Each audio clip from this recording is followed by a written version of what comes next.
cielo, gracias porque podemos estar aquí hoy.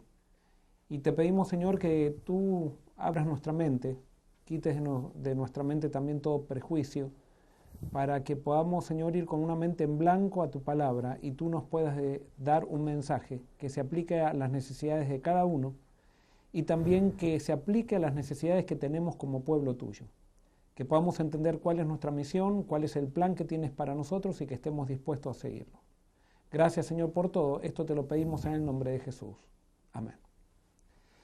Muy bien, vamos a comenzar como siempre lo hacemos con un repaso y siempre yo ya creo que si les hago la pregunta a ustedes me la responderían y están aprendiendo muy bien el Apocalipsis, pero el Apocalipsis comienza con un problema. ¿Cuál es el problema que comienza el Apocalipsis? Es que Jesús quiere venir pronto, pero su pueblo no está preparado. Entonces Jesús les dice, bueno, yo voy a darles una profecía, o les voy a dar la profecía del Apocalipsis para que ustedes sepan qué tienen que hacer para que yo venga. Y el Apocalipsis comienza con una profecía que Jesús pide que la cumplamos, un llamado al pueblo de Dios, un llamado al arrepentimiento. Y Jesús nos muestra que si el pueblo de Dios se arrepiente, por la revelación de Jesús, o sea, nosotros no podemos decidir arrepentirnos. El arrepentimiento es la consecuencia de recibir una revelación de Jesús y de caminar junto con Él. Entonces, todas las personas que estemos dispuestos a humillarnos delante de Dios para quebrar nuestras ideas de Dios y entrar en la realidad de Dios mismo a través de la revelación de Jesús, todas esas personas formaremos parte del movimiento final. Esa es la primera profecía. Pero entonces la segunda profecía también comienza con un problema. ¿Por qué? Porque ahora parece que hay un grupo que está arrepentido, pero ese grupo que está arrepentido sigue mezclado con gente que no está arrepentida. Y Dios tiene que entonces hacer algo para que su pueblo quede puro, hacer un zarandeo, si podríamos decir así, para que su pueblo quede puro y pueda predicar con poder, entonces, la palabra de Dios y el Evangelio de Dios, la revelación de Jesús a todo el mundo. Entonces, la segunda profecía nos va a describir qué es lo que va a hacer Dios para dejar un pueblo puro. La segunda profecía comienza con Dios en su trono, con un libro que nosotros, de acuerdo a lo que hemos estudiado, vimos que era el libro de la vida, y entonces no había nadie digno de abrir ese libro. Solamente una persona, y esa persona es el Cordero, el león de la tribu de Judá, que después cuando Juan lo ve, es el Cordero, un Cordero como inmolado desde antes de la fundación del mundo. Entonces, Jesús abre el libro de la vida. En ese libro están registrados todas las personas que han existido acá en la tierra, pero Jesús, para venir a buscar a un pueblo, tiene que buscar a aquellos que quieran estar con Él, porque Él no va a obligar a nadie. Justamente parte, o digamos, uno de los principios fundamentales del gobierno de Dios es la libertad. Y Dios no va a hacer nada forzado, y por eso solamente puede venir a buscar a aquellos que han decidido voluntariamente formar parte de su reino. Entonces comienza una obra dolorosa, porque Dios quería salvar a todos, y por eso a todos nos incluyó en el libro de la vida. Dios predestinó a todos para salvación, pero no todos nos vamos a salvar, o no todos se van a salvar, por el hecho de que no todos quieren salvarse. Entonces Jesús comienza a sacar del libro de la vida primero aquellos que tuvieron la oportunidad de ser parte del pueblo de Dios y no valoraron ese privilegio. Y entonces allí comienza. Cada vez que Él abre una parte del libro, comienza a haber un acontecimiento que son los acontecimientos que purificarán a la iglesia, que muestran qué es lo que Dios va a hacer para purificar a la iglesia. Entonces vimos entonces los 4 jinetes del Apocalipsis. Comienza un caballo blanco con un jinete que se le fue dada una corona, que esa corona es símbolo de victoria, que nosotros hemos visto que esa corona, la corona de victoria es dada siempre a seres humanos que han vencido a través de Jesucristo al pecado. Entonces, se le da una corona a ese jinete que, de acuerdo a lo que nosotros vimos, representa a todos los que vencieron o a todos los que se arrepintieron de la primera profecía, del llamado que Jesús hizo en la primera profecía. Esa gente forma un movimiento, forma un caballo que sale cabalgando y que dice sale venciendo para vencer. Siempre el tema de la victoria es un tema central en Apocalipsis, porque Dios elige a su pueblo para ser victorioso. Es más, tenemos asegurada la victoria con Cristo. Los que no están con Cristo van a fracasar, pero los que están con Cristo van a tener victoria. Entonces sale el primer caballo, después sale el segundo caballo, que dijimos que son movimientos que van a ocurrir en la tierra, que se van sumando al primer caballo y así se van sumando a los caballos siguientes al caballo anterior. El segundo caballo es un caballo rojo con una espada, majaira, que de acuerdo a lo que vimos simboliza tensiones y división. O sea, y esa división es lo que nosotros vimos que iba a pasar en la Esmirna escatológica, donde a través de la predicación de Jesucristo, en el pueblo de Dios comienza a haber una división. Porque hay gente que quiere seguir en la comodidad de la tradición y otra gente que está dispuesta a recibir la revelación de Jesús. Y eso comienza a dividir, así como Jesús dividió, lo vimos la sesión pasada, dividió al pueblo judío, digamos, cuando él trajo su mensaje. No era que Jesús dividía, sino que el mensaje de Jesús terminaba produciendo una reacción contraria en la gente que no quería arrepentirse, y la gente que no quería arrepentirse comenzaba a perseguir a los arrepentidos. Después vimos que hay un caballo negro, que a nuestro criterio, un caballo negro que muestra un jinete cabalgando con una balanza con cereales, con trigo y cebada, que de acuerdo a lo que vimos son pocos, porque es muy caro. Pero entonces vimos que cereales en el Apocalipsis simboliza pueblo de Dios, por lo tanto allí tenemos una tarea de juicio al pueblo de Dios que a mi criterio eso simboliza el sellamiento de los 144.000. Después de eso entonces viene un periodo de mucha calamidad, donde un caballo amarillo con un jinete que se llama muerte y sepulcro comienza a cabalgar, de alguna manera mostrando los juicios que Dios van a caer sobre aquellos que rechazaron el privilegio de ser parte de los 144.000. Y acá hago una pausa. No es que Dios les manda los juicios, sino que estas personas quedan a la merced de Satanás. Y Satanás lo único que puede hacer siempre es destruir o causar daño.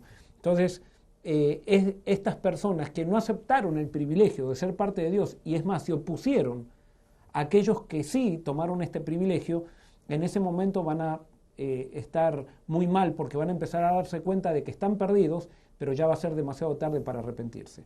Después de eso viene otro sello, que es el quinto sello, que allí vemos simbólicamente las almas que están debajo del altar reclamando a Dios, diciendo ¿hasta cuándo va a suceder esto? Y entonces hay una voz del cielo que le dice hasta que se cumpla el número de aquellos que tienen que dormir como ustedes o que tienen que morir por ustedes. Hay un número de mártires, pero vimos nosotros después en Apocalipsis 14 que el martirio en Apocalipsis es una bendición.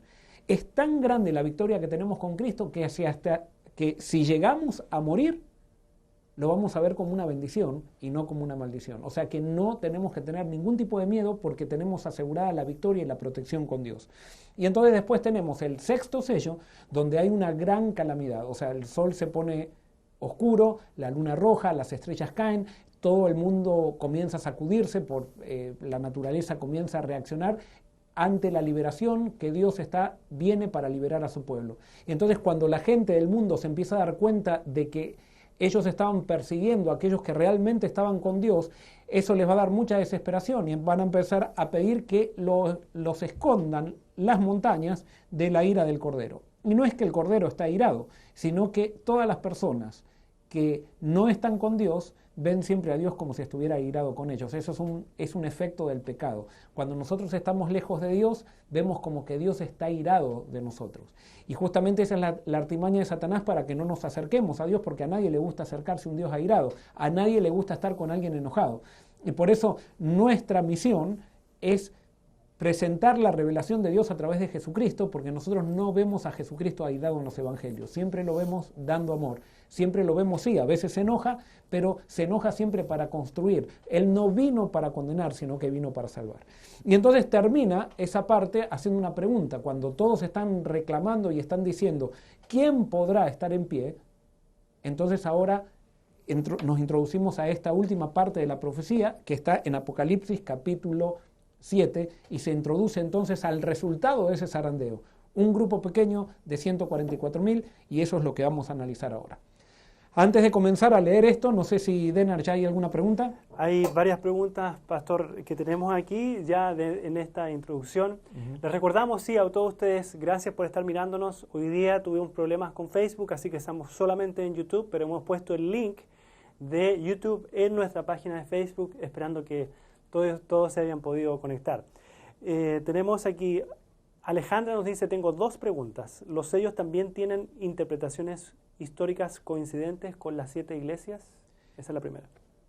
Sí, podrían tener una aplicación histórica, pero las aplicaciones históricas nunca se cumplen en todos los detalles.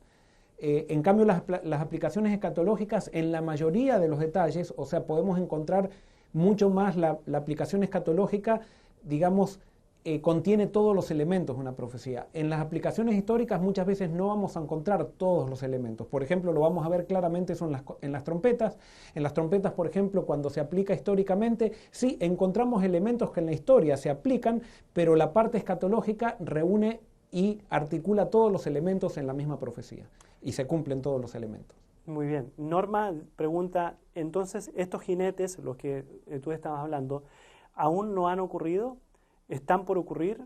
Porque se nos enseñó que es historia.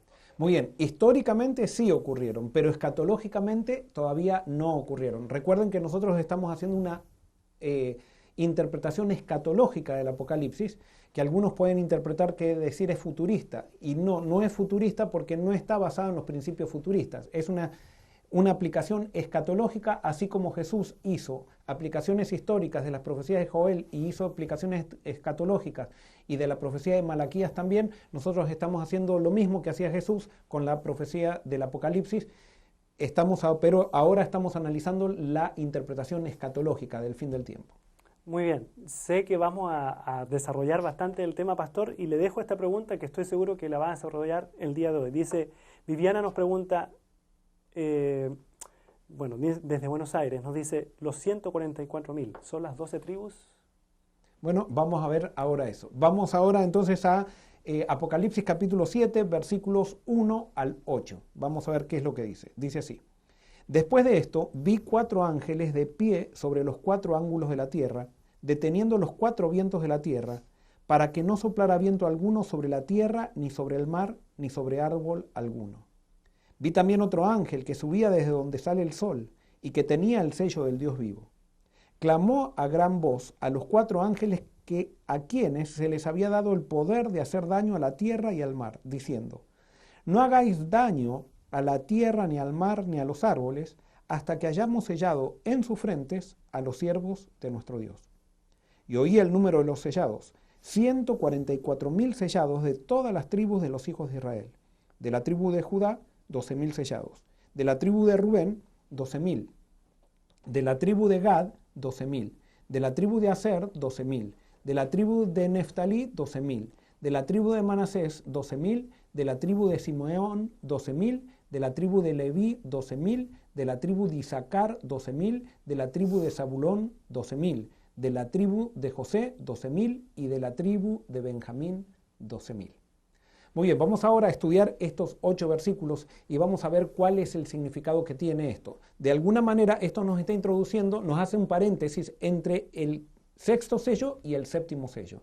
Y en este paréntesis introduce al resultado del zarandeo en la iglesia. El pueblo de Dios que queda cuando Dios ve quiénes son los que se arrepintieron y saca entonces del libro de la vida a todos aquellos que profesan ser pueblo de Dios, pero que no han aceptado el privilegio de ser parte de este grupo arrepentido. Entonces dice, después de esto vi 4 ángeles, vamos al versículo 1, después de esto vi 4 ángeles de pie sobre los 4 ángulos de la tierra, deteniendo los 4 vientos de la tierra, para que no soplara viento alguno sobre la tierra ni sobre el mar. Muy bien, acá aparecen 4 ángeles en los 4 ángulos de la tierra. ¿Qué simbolizan los 4 ángulos de la tierra? Esto quiere decir totalidad. Esto nos da a entender algo global. O sea, estos ángeles están de alguna manera deteniendo vientos que van a afectar a todo el mundo. Y entonces después nos dice que detienen 4 vientos. Evidentemente estos vientos son globales, pero ¿qué son los vientos? Muy bien, los vientos en la Biblia muchas veces representan calamidades que van a ocurrir en la tierra. El viento mueve la naturaleza, afecta al mar, afecta a la naturaleza. Entonces los vientos siempre son simbolizados en profecía como elementos que, digamos, de destrucción. Y entonces estos ángeles evidentemente están deteniendo estos vientos y se les da una orden de detener estos vientos, que no sople viento alguno sobre la tierra, ni sobre el mar, ni sobre árbol alguno. Y escuchen bien esto, porque esto es importante. Los vientos van a afectar la tierra, el mar y los árboles. Y es importante este detalle porque si ustedes analizan la próxima profecía, que es la profecía de las trompetas, van a ver que la profecía de las trompetas afecta a la tierra, al mar y a los árboles. Quiere decir que entonces los vientos de alguna manera simbolizan lo que va a pasar en la próxima profecía, que es la profecía de las trompetas. O sea, son destrucciones que la Biblia le habla juicios de Dios, pero no es que Dios los manda, sino que pasa lo siguiente. En la medida que hay gente que rechaza el Espíritu Santo de sus vidas, que peca contra el Espíritu Santo, cada vez el Espíritu Santo mora menos en la tierra. Recuerde que la Biblia dice que el Espíritu Santo mora a través de los creyentes. Entonces, mientras menos creyentes hay, menos espíritu hay. Entonces, al haber menos espíritu, el Espíritu es el que refrena las calamidades aquí en la tierra. Los hijos de Dios que tenemos el Espíritu, es gracias a los hijos de Dios que tenemos el Espíritu que no hay más calamidades en la tierra. La gente que no cree en Dios o la gente que no está arrepentida no sabe la influencia que tiene una persona arrepentida alrededor de esas personas. Eso es lo mismo que pasó con Daniel, no sé si se acuerdan la corte de Daniel en Babilonia, que gracias a Daniel y sus compañeros que buscaron a Dios, ninguno de los sabios murió cuando Nabucodonosor estaba dispuesto a matarlos. Gracias a que hubo personas fieles, personas con Dios, eso trae protección a todos los que no están con Dios, porque Dios para eso nos elige, no nos elige para salvarnos a nosotros, sino que nos elige para salvar al mundo. Y por eso a Dios le interesa que nuestra influencia proteja también incluso a aquellos que están en contra nuestro. Y entonces, en la medida que se va retirando el Espíritu de Dios de la tierra, cada vez más calamidades hay, porque Dios nos puso a nosotros como regentes de esta tierra, y entonces cuando se retira el Espíritu de Dios, entonces ya queda la tierra a la merced de Satanás y a la merced de una naturaleza que está corrompida por la influencia del hombre pecaminoso. Entonces, lo que está sucediendo acá va a ocurrir antes de las trompetas. Evidentemente, el sellamiento, y eso vamos a ver ahora, tiene que ver con algo que Dios va a hacer para que su pueblo pase a través de la próxima profecía, que no la vamos a analizar hoy. Entonces dice en el versículo 2, vi también otro ángel que subía desde donde sale el sol y que tenía el sello del Dios vivo. Clamó a gran voz a los 4 ángeles a quienes se les había dado poder de hacer daño a la tierra y al mar, diciendo, no hagáis daño a la tierra, ni al mar, ni a los árboles, hasta que hayamos sellado en sus frentes a los siervos de nuestro Dios. Entonces, vamos acá a ver algunos detalles. Primero dice que aparece un ángel que sube desde donde sale el sol. ¿Quién es este ángel? De acuerdo a lo que muchos intérpretes dicen, este ángel podría ser Jesucristo mismo, que es el cordero que está abriendo el sello. Los sellos digamos que está abriendo los sellos del libro, pero entonces ahora aparece en la forma de un ángel para comandar a su pueblo o al pueblo que está seleccionando. Y dice que este ángel sale desde donde sale el sol. Si nosotros vamos a Apocalipsis 22:16, vamos a ver que en Apocalipsis 22:16 a Jesús se denomina de la siguiente manera: yo, Jesús, he enviado mi ángel para daros testimonio de estas cosas en las iglesias. Yo soy la raíz y el linaje de David, la estrella resplandeciente de la mañana. O sea, Jesús es la estrella de la mañana. ¿Dónde sale la estrella de la mañana? En el este. Generalmente el este, los movimientos que vienen en el este en la Biblia, y hay muchos versículos, ustedes después pueden buscarlo en sus casas, simbolizan movimientos que son dirigidos por Dios. Y por esto, la estrella que es la estrella de la mañana, que es Jesús, aquí de alguna manera puede ser que este ángel esté simbolizando a Jesús, que tiene el sello del Dios vivo. Y entonces vamos a ver algo importante. Este ángel tiene el sello del Dios vivo, pero ¿dónde sella al pueblo de Dios? Y esto es algo importante. Él lo sella en la frente. Y tomen nota de esto porque esto es muy importante para determinar lo que es el sello de Dios. Él sella a su pueblo en la frente. ¿Y para qué sella Jesús a su pueblo? Jesús sella a su pueblo con 2 intenciones. Una es protección. O sea, es proteger a su pueblo y marcar propiedad. Por medio del sello, Él va a proteger. El Apocalipsis habla de calamidades, pero justamente el mensaje del Apocalipsis es un mensaje de salvación. No es un mensaje que Jesús viene a castigar y que nosotros nos arrepintamos para que nos castigue, porque si no nos va a castigar, sino que lo que habla el Apocalipsis es que Jesús sabe que vienen esas calamidades, que son el resultado de la maldad del hombre y del gobierno de Satanás en esta tierra, y entonces Él no quiere que suframos, Él no quiere que seamos afectados por esas calamidades, y entonces Él da oportunidad a todo aquel que quiera poder recibir protección de parte de Él, y entre medios de esas calamidades tener una aventura con Él que va a ser una aventura feliz, no va a ser una aventura miserable. Entonces, eso es lo que me enseña Apocalipsis. Y Jesús está dando esta oportunidad para que nosotros nos arrepintamos y podamos ser protegidos de aquello que va a ser Satanás y de aquello que va a pasar en la tierra, que va a ser producto de la maldad reinante en el mundo. Entonces, vuelvo a repetir, el sello es para proteger y marcar propiedad. Todos los que tengan el sello de Dios van a ser hijos de Dios y van a ser los que van a ser salvos. Entonces, ahora la pregunta es, ¿qué es el sello? ¿Qué es el sello de Dios? Entonces, ahora vamos a ver, de acuerdo a la Biblia, y eso ya lo contestamos en sesiones pasadas, pero hoy lo vamos a estudiar un poquito mejor, Efesios 1, 12 y 13, vamos a dejar que la Biblia nos conteste qué es el sello de Dios. Efesios 1, 12 y 13. Con respecto a eso mismo, por mientras buscamos el texto, dice, hay una pregunta que va respecto a eso mismo. Dice, de acuerdo a Apocalipsis 7.3, se le dice a los ángeles que no hagan daño hasta que sean sellados todos los siervos.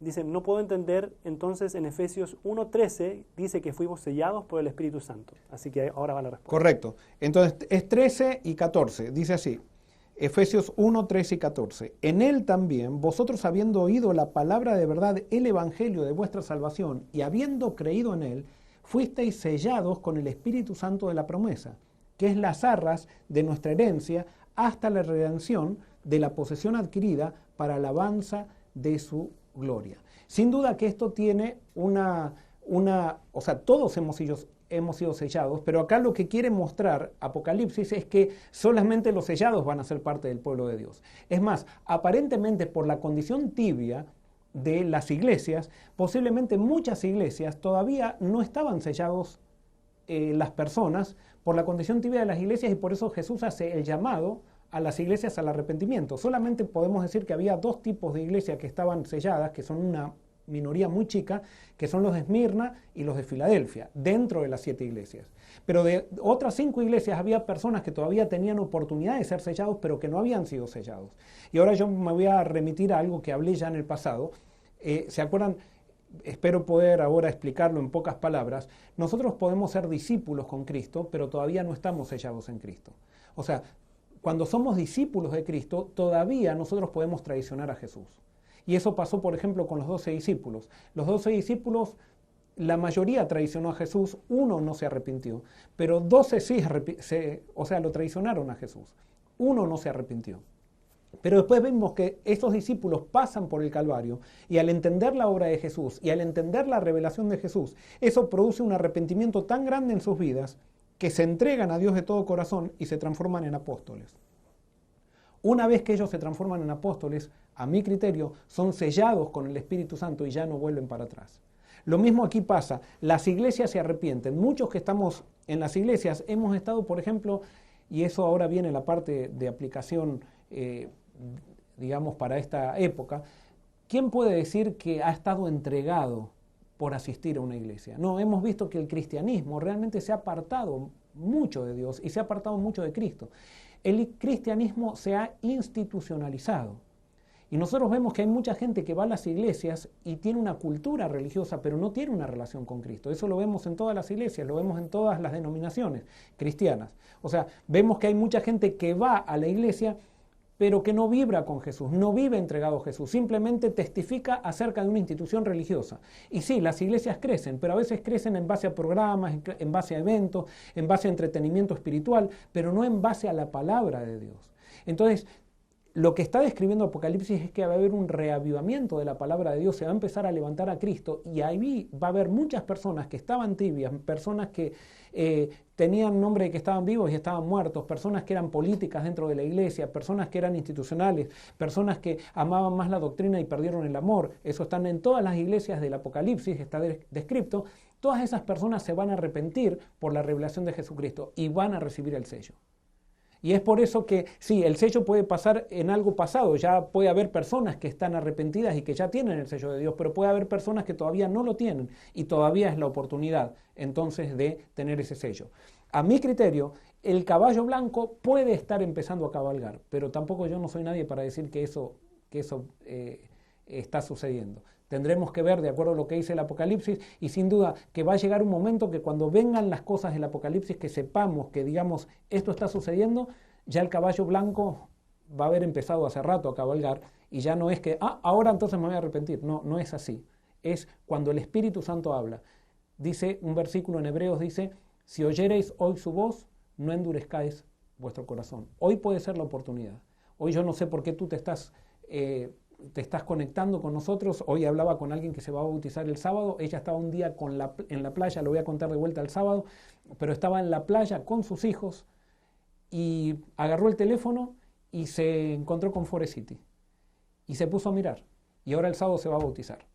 En la playa. Nadie le invitó ni nada por el estilo. En la playa con un teléfono. Ella estaba diciéndole a Dios, Dios, llévame a una iglesia donde se guarde el día sábado. Y ella no tenía ni idea que existía Forest City ni nada. Ella vive a 2 horas de acá. Y estando en la playa con los hijos un sábado, se puso a mirar en el teléfono y se encontró con Forest City. Se encontró con la alabanza, le gustó la alabanza, se quedó con la predicación y ya hace como 1 año y medio que está asistiendo, viene 2 horas, desde 2 horas viaja aquí a la iglesia y el sábado se bautiza con sus hijos. Esto es impresionante. O sea, Dios tiene un pueblo y está seleccionando un pueblo, pero si oyeres hoy su voz, no endurezcas tu corazón, porque es el momento, es cuando cuando el Espíritu Santo te habla. Yo no puedo decirte que yo soy el Espíritu, o sea, que yo lo que estoy hablando es porque el Espíritu Santo te está hablando. Quizás sí, quizás no, pero tú sabes cuando el Espíritu Santo te habla. Y por eso no digas no cuando el Espíritu Santo te está hablando. Entonces, no me acuerdo ahora dónde había dejado, pero creo que estábamos en el versículo 12, estábamos diciendo que el sello de Dios es el Espíritu. Y entonces en Efesios 1, 12 y 13 dice eso. Y vamos a Efesios también 4.30. Efesios 4.30, por si quieren ver otro versículo. 4.30 dice así. Y no entristezcáis al Espíritu Santo de Dios, con el cual fuisteis sellados para el día de la redención. También Efesios nos decía que el Espíritu Santo es la garantía de nuestra salvación, la seguridad de la salvación. Eso quiere decir que cuando somos sellados con el Espíritu ya tenemos la garantía de la salvación. O sea, ya no nos vamos a perder si hemos recibido el sello del Espíritu. Y eso es algo hermoso. O sea, por eso los 144.000, una vez que sean sellados, no van a volver para atrás. Por más que las circunstancias sean difíciles, por más que haya muchas calamidades, no vamos a volver para atrás. Dios nos va a mantener por medio de su gracia. Imagínense si Dios no es tan bueno que está haciendo todo para que nosotros pasemos por estos momentos de calamidad provocadas por la maldad del hombre, para que pasemos sin ser tocados, sin ser afectados y disfrutando de una relación más estrecha que nunca con Jesucristo.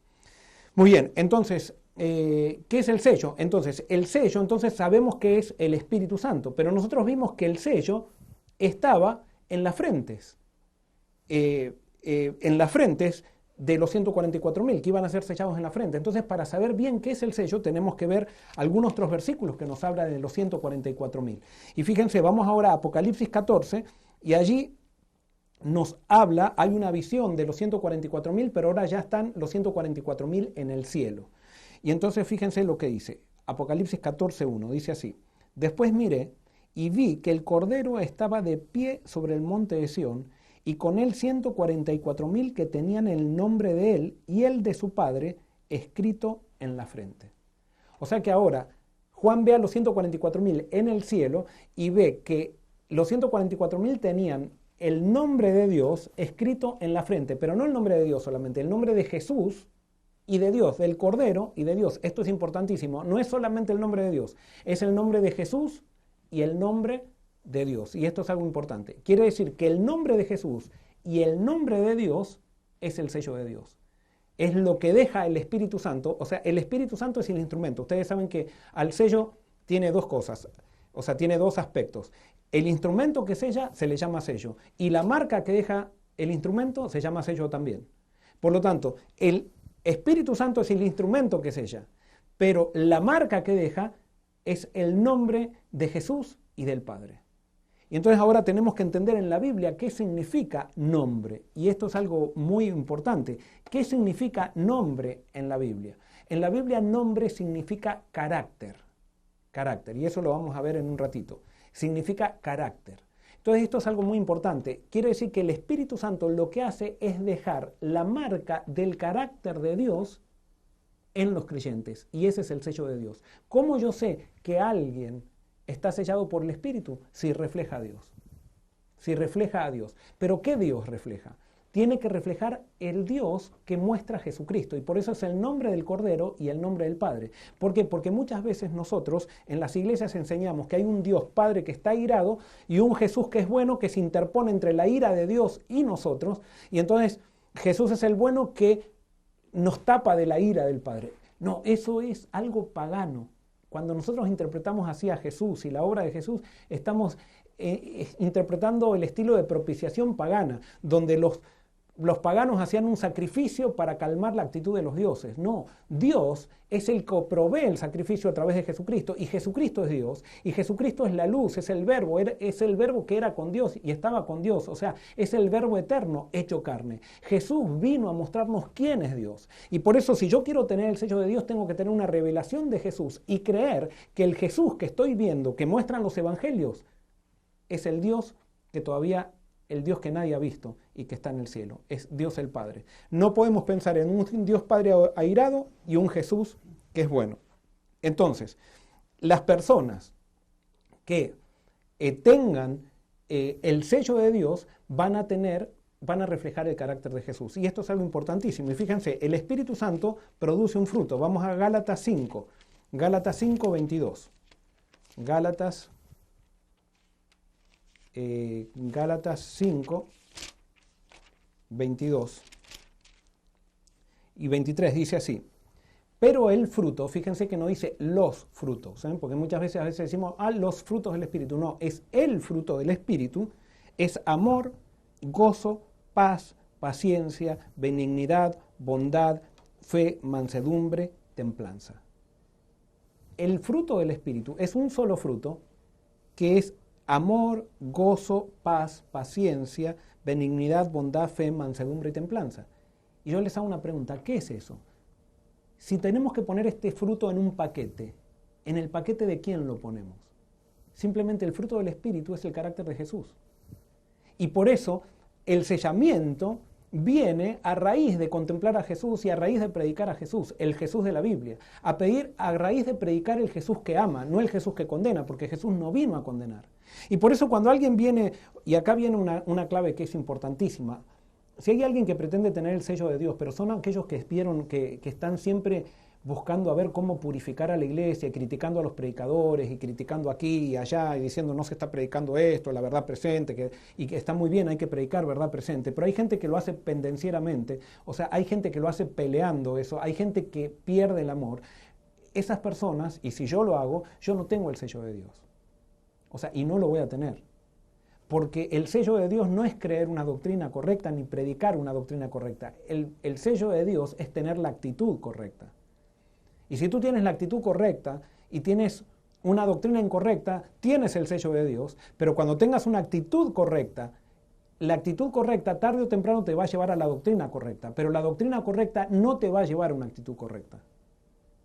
Y cuando me refiero a doctrina correcta, me estoy refiriendo a la doctrina abstracta, de definiciones abstractas, la doctrina credilicia, esa doctrina de decir, esto cree en mi iglesia, esta doctrina, esta doctrina, esta doctrina. Eso no existe en la Biblia, eso no aparece en la Biblia. En la Biblia dice que somos cristianos los que creemos en una persona que muestra amor, gozo, paz, paciencia, benignidad, bondad, fe, mansedumbre, templanza. Parece que a los cristianos nos cuesta muchísimo entender esto y queremos quedarnos con un credo con tal de no tener esta señal que es la verdadera señal del verdadero cristiano, que está basada en el amor. Y por eso lo primero que tiene que mostrar un cristiano es amor. Y por eso Jesús en en Juan 13:35 dice, en esto conocerán todos que son mis discípulos, cuando tengan la doctrina correcta. No, no dice eso. Dice, en esto conocerán todos que son mis discípulos, cuando se amen los unos a los otros. Ese verdadero amor viene solamente de contemplar a Jesús. Y por eso el Espíritu Santo entonces es el sello de Dios, y la marca que deja en los creyentes es el carácter de Jesús, que es el mismo carácter del Padre. Y eso es lo hermoso. Y entonces cuando nosotros sabemos que el Padre nos ama, entonces tenemos total seguridad, porque lo que todos necesitamos es amor. Ahora, para que ustedes entiendan que no estoy inventando esto y que tengo fundamento bíblico, yo creo que ustedes esto lo saben, pero vamos a Éxodo capítulo 33, para que ustedes vean que el nombre de Dios es el carácter de Dios. Éxodo capítulo 33, versículos 18 al 23. ¿Podría repetir el texto, pastor? Éxodo 33, 18 al 23. Les cuento el contexto de esto. O sea, Israel había pecado, Moisés había subido al monte Sinaí, Israel había pecado enormemente, había construido un becerro de oro y había idolatrado y hecho orgías al pie del monte Sinaí. Entonces cuando Moisés baja, vi que el pueblo había roto el pacto que había prometido seguir 40 días antes, y entonces Moisés rompe las tablas de piedra que traía en sus manos, que era la ley de Dios. Y entonces ahora, una vez que sucede eso, Dios le pide que suba de nuevo y tiene esta conversación con Dios, y pasa lo que va a suceder ahora. Entonces vamos a Éxodo capítulo 33, versículos 18 en adelante. Moisés le pide algo a Dios. Cuando le pide que sube al monte, le pide algo. Le dice así: entonces dijo Moisés, te ruego que me muestres tu gloria.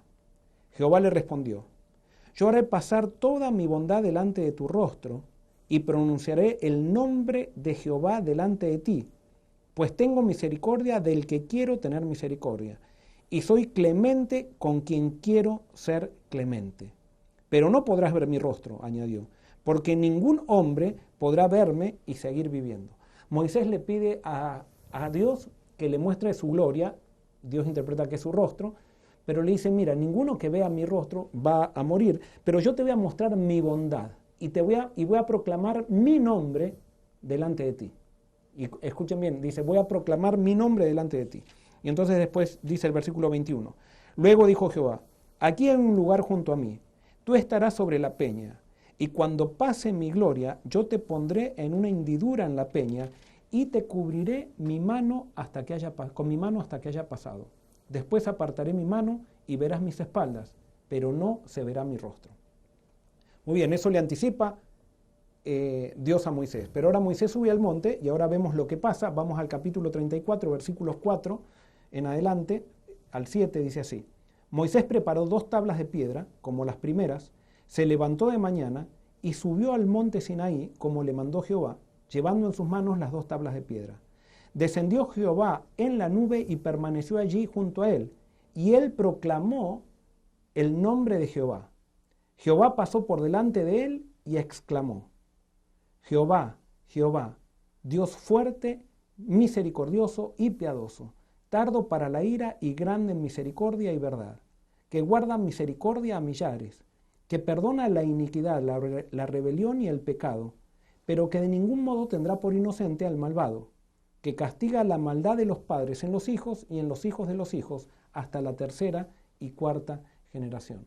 O sea que ahí dice que proclamó el nombre de Jehová y después dice que proclamó las características de Dios. Por lo tanto, acá vemos claramente que el nombre de Jehová, el nombre de Dios, es su carácter. Entonces, ¿qué significa que los 144.000 tienen el nombre de Dios en su frente? Quiere decir que tienen su carácter. Ahora, ¿cómo nosotros podemos tener el carácter de Dios? Y ahora viene la parte práctica. Hay muchas personas que después de esto pueden decir, si quiero tener el sello de Dios, tengo que tener su carácter. No, es que Dios te va a dar su carácter. Y eso es lo más lindo. O sea, yo no me tengo que esforzar por tener el carácter de Dios. Yo lo que tengo es que empezar a estudiar la vida de Jesús. Tengo que empezar a contemplar a Jesús. Y hay una ley que dice que cada uno se parece a lo que contempla. Entonces, si yo paso tiempo meditando en la vida de Jesús, estudiando el significado de la obra de Jesús, eso va a tener un efecto en mí y yo como consecuencia voy a reflejar el carácter de Jesús. No es que yo me tengo que forzar para reflejar el carácter de Jesús, sino que Jesús ya tiene su carácter y Él me lo imparte, me lo da. Y eso es lo hermoso. Nosotros no tenemos que forzarnos para reflejar el carácter de Jesús, tenemos que dejarlo vivir en nosotros, tenemos que contemplarlo, tenemos que cada día exaltarlo. Y eso es reflejar el carácter de Jesús. Entonces, cuando yo me entrego a Cristo, y alguien puede decir, pero yo tengo todavía muchos defectos, lo que pasa de la siguiente manera. Cuando yo me entrego a Cristo, Él pone el fruto del Espíritu, que es el carácter de Jesús, chiquitito en mi vida. Y yo no lo reflejo todavía, o sea, tan claro como alguien que hace mucho está caminando con Cristo. Pero ese carácter, ese fruto del Espíritu va creciendo, va creciendo, va creciendo, y cada vez lo voy reflejando con más claridad. Pero desde el momento que me entrego a Cristo, ya comienzo a reflejar a Jesús. Y desde el momento que me entrego a Cristo, ya estoy sellado. Y desde el momento que me entrego a Cristo, ya está la garantía de mi salvación. Y no tengo que temer, porque es Dios el que me imparte el carácter de Jesús, y es el carácter de Jesús fuera de mí lo que me salva. No es ni el carácter de Jesús en mí lo que me salva, sino que el carácter de Jesús fuera de mí es lo que hizo Jesús por mí que me salva, que es aceptar su amor. Y eso tiene un efecto en mi vida que me transforma a la semejanza de Él. ¿Está claro esto? Muy bien, no sé si hay preguntas entonces, Denar, hasta aquí. Hay varias preguntas, vamos a ir lo más rápido posible. Jaime dice, ¿cómo puedo entender este sellamiento reflejando el carácter de Dios sin caer en la salvación por obras? ¿Lo que hago o dejo de hacer me salva o no? Pues el carácter se refleja mediante los actos. Muy bien, entonces ahí está lo que recién explicaba. El carácter tú no tienes que esforzarte, eso es un resultado. El carácter de Jesús es el resultado del sello, de tener el Espíritu Santo. No es por lo que tú vas a hacer que está sellado, sino es por lo que tú aceptaste, que es aceptaste la revelación de Jesús. Eso es lo que te sella. Lo que te sella es entregarte a Cristo, no es el resultado lo que después viene. Una vez después lo que viene ya es el resultado de que estás sellado.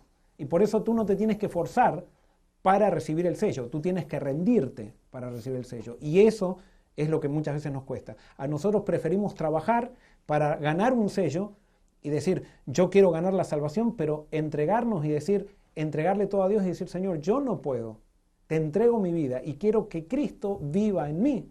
Ahí ya está, ahí comenzaste. Y ahí tienes el fruto del Espíritu que va a ir creciendo en la medida que vas caminando con Jesús. Muy bien, Wilson pregunta, ¿podríamos decir entonces con seguridad, una vez sellados siempre salvos o una vez sellados se puede perder el sello? Personalmente, espero que nadie me malentienda, pero yo creo, de acuerdo al mensaje bíblico, que una vez sellados, siempre salvos. Sí, una vez sellados, sí, siempre salvos. O sea, porque la salvación es una seguridad. Y justamente, ustedes lean los intérpretes también del Apocalipsis, y yo sé que lo importante es lo que dice la Biblia, pero todos los que estudian la Biblia llegan a la certeza que el sellamiento de los 144.000 es algo que hace que los 144.000 no vuelvan para atrás. Pero entonces si nosotros dijéramos que los 144.000 se salvan de una manera diferente a la que se salvaron todos los demás, estaríamos contradiciendo el mensaje de la Biblia. Y nosotros no creemos eso. Eso se llama una teoría dispensacionalista, en la cual nosotros no creemos. Nosotros creemos en el Evangelio eterno, del cual habla Apocalipsis, que el método y la causa de la salvación siempre ha sido lo mismo, desde que Adán pecó hasta el último redimido que exista en la tierra. El Evangelio es eterno. Entonces, por eso, una vez sellado, sí, salvo para siempre. Y gloria a Dios por eso. Muy bien. ¿Todas las profecías tienen que cumplirse o tal vez algunas no lleguen a cumplirse, porque está escrito que en los últimos días los tiempos serán acortados? Personalmente pienso que todo lo que está en el Apocalipsis se va a cumplir. Ahora, yo no quiero, estamos en un diálogo, recuerden, yo no estoy acá dando cátedra. No sé, hay profecías condicionales que quizás nunca se cumplan. Creo que todo lo del Apocalipsis, hay una sola cosa en el Apocalipsis que es condicional, es el tiempo en el cual Cristo va a venir, aunque Cristo ya sabe, o Dios ya sabe cuándo va a venir, porque sabe cuándo va a haber un pueblo que se va a arrepentir, pero después todo lo demás creo que se va a cumplir y por eso Dios nos dejó el Apocalipsis. Muy bien. Emilio dice, los 144.000 entonces son simbólicos, 12 tribus de Israel y 12 apóstoles. Muy bien, eso vamos a ver un poquito más adelante el número 144.000 a qué se refiere. Pero vamos a verlo más adelante. Muy bien. Vamos a ver más preguntas aquí. Eric dice, Dios les bendiga. Tengo una pregunta. ¿En un movimiento cristiano es necesario el orden, las normas y las doctrinas? ¿O solo con orar, cantar, testificar, hablar de Jesús y predicar basta? Muy buena pregunta. Ahora, esto da para hablar una hora más o menos, pero no vamos a tratar de dar una respuesta concisa. Lo que es importante en el pueblo de Dios, sí, el orden es importante, pero el orden está basado en principios, no en normas. Las normas son el resultado de seguir principios, y las normas las establece cada persona. Los principios son establecidos en la Biblia y la iglesia tiene que levantar esos principios. Por ejemplo, les doy un principio claro. La Biblia dice que nosotros nos debemos vestir con sencillez y con modestia. Eso es un principio. Ahora, ¿qué tela yo tengo que usar para vestirme? ¿Qué metal tengo que usar si uso un reloj o no lo uso? Eso queda a criterio de cada uno y su relación con Dios. Pero yo no puedo dictaminar. Es más, eso lo tenemos claramente en la Biblia y en los consejos inspirados que muchas veces seguimos. No podemos dictaminar a la gente qué es lo que tiene que hacer en sus casas. Cada uno es libre en Dios, sabe los principios de la Biblia y de acuerdo a esos principios la persona evalúa con Dios y los aplica en normas en su propia vida. Pero, por ejemplo, nosotros no podemos decir desde ahora todos tienen que venir vestidos de rojo a la iglesia. ¿Quiénes somos nosotros para decir que... O todos vestidos de blanco? Porque alguien puede decir, no, todos los santos en la Biblia están vestidos de blanco. Por lo tanto, tenemos que venir todos de blanco a la iglesia. Y hay gente que llega a esos extremos. Esas son las iglesias que quieren normatizar. Yo lo que veo es que en la Biblia no veo a Jesús normatizando en ningún momento cuando enseñó a sus discípulos. Y yo creo que la estrategia de Jesús es la que nosotros tenemos que seguir. Jesús no normatizó la vida de los discípulos. Jesús les enseñó principios. Y las iglesias lo que tendríamos que enseñar es principios y llevar a cada persona a la Biblia para que cada persona haga las normas que crea que Dios le dice, basados en los principios que son inamovibles. Por ejemplo, ser sencillo. Yo tengo que ser sencillo en todo lo que hago, no solamente en lo que me he visto, sino en el carro que me compro, en la casa que me hago, no sé, en todo lo que hago tengo que ser sencillo. Ahora, y eso va variando de acuerdo a ciertos contextos. Por ejemplo, yo tengo un auto sencillo para Estados Unidos, que no sale muy caro, pero si ese auto yo lo llevo a África, a ciertos países de África, sería un lujo y sería un acto de orgullo tener ese auto allá. Entonces quiere decir que el auto acá, acá no produce desigualdad con nadie, pero en otro contexto produciría desigualdad. Entonces en otro contexto yo tengo que aplicar una norma que acá no la aplico. ¿Se entiende? Eso es lo que muchas veces muchos cristianos no entienden.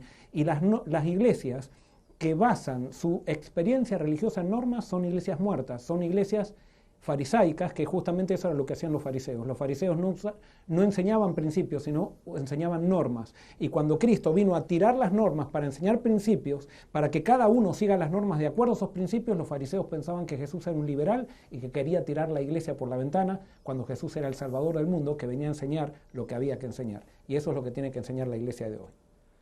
Muy bien, hay unas preguntas que las voy a juntar todas porque tienen todo que ver con lo mismo y entonces tal vez el pastor va a tocar este tema en los siguientes momentos. Dice, entonces si ya me entregué a Cristo, ya soy sellada, ¿los 144.000 es un número literal o seremos más sellados?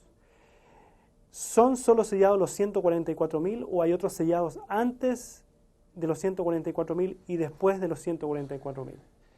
A mi criterio, y eso es lo que vamos a ver, sí, hay gente más sellada después de los 144.000. Ahora, los 144.000 son los únicos sellados del pueblo de Dios.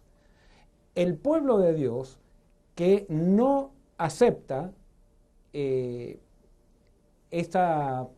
no acepta el privilegio de ser parte de los 144.000, ya está rechazando al Espíritu ahí. Entonces ya no puede ser sellado porque está rechazando al Espíritu.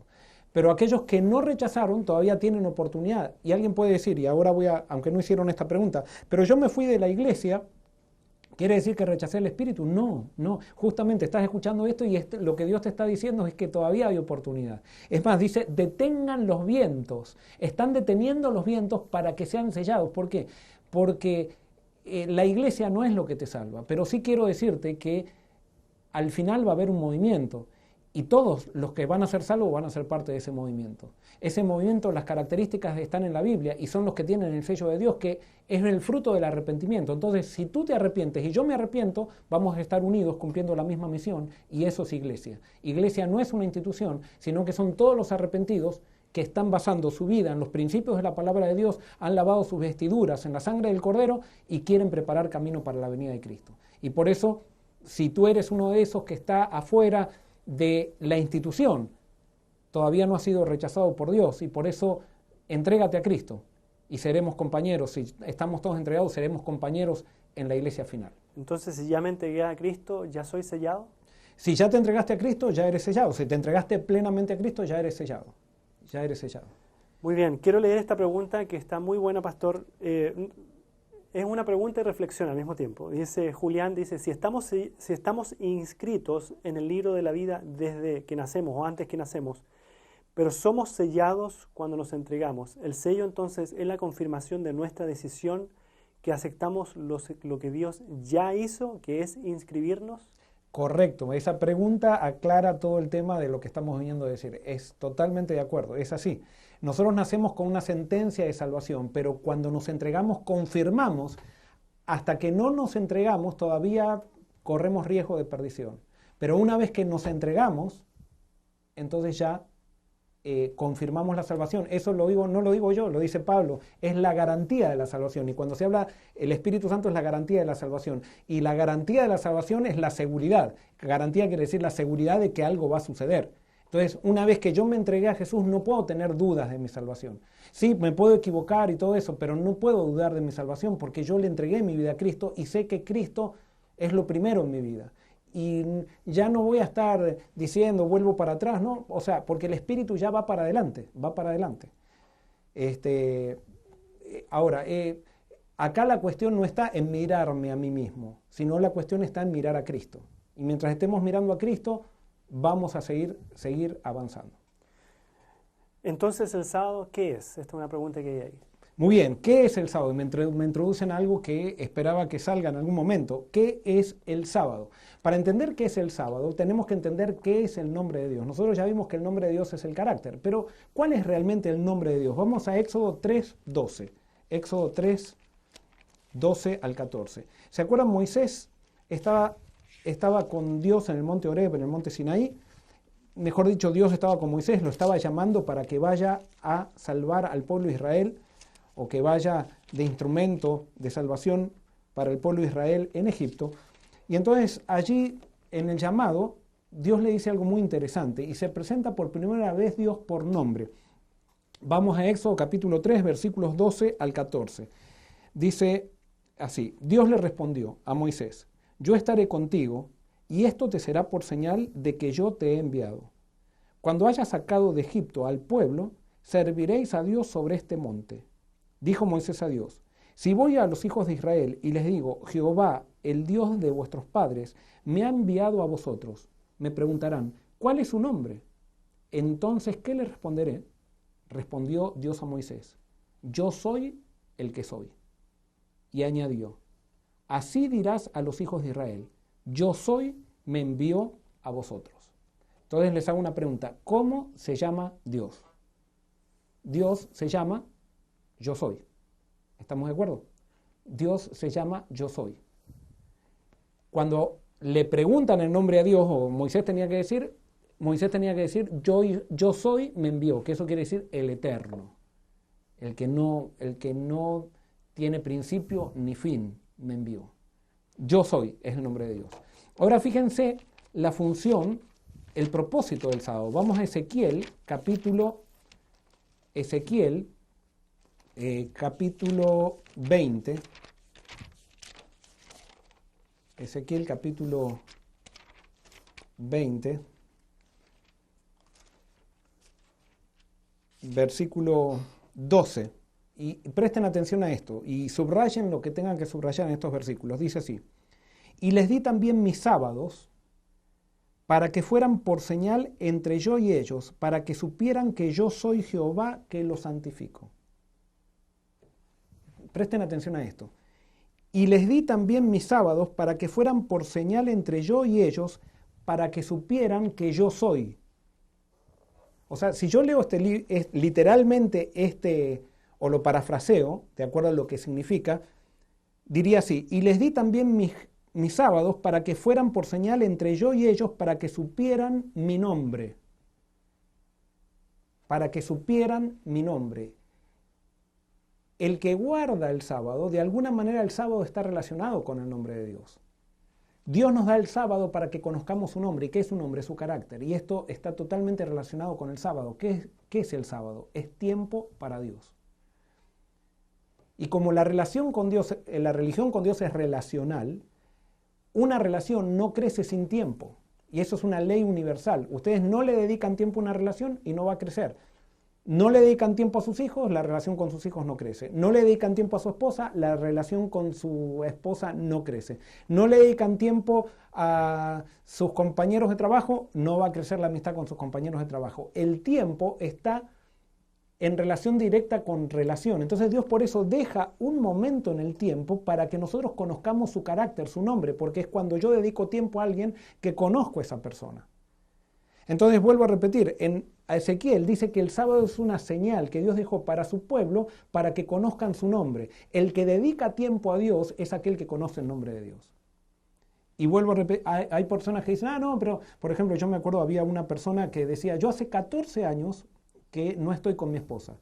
Él estaba en este país, había venido para trabajar y dice, nos llevamos re bien. Nos hablamos una vez por semana. Sí, se llevaba re bien, pero la conoció a su esposa. Yo me imagino que cuando se vuelvan a encontrar, porque creo que todavía no se encontraron y habrán pasado como 25 años ya, habrá un montón de cosas que no se conocen, porque cuando yo no dedico tiempo, las relaciones no crecen.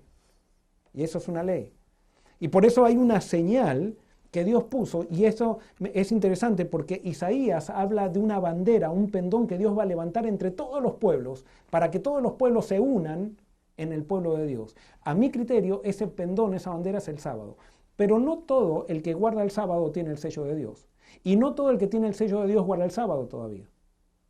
Al final, puede ser que todos, y eso sí yo creo, al final todos los que tengan el sello de Dios van a guardar el sábado, porque va a ser un símbolo de lealtad al Dios que nos eligió, y por el hecho de que la ley de Dios dice que el sábado es el día de reposo, y no hay otro día que diga la ley de Dios, y entonces los que nos hemos sometido con Dios, guardamos el día que Dios dice que hay que guardar.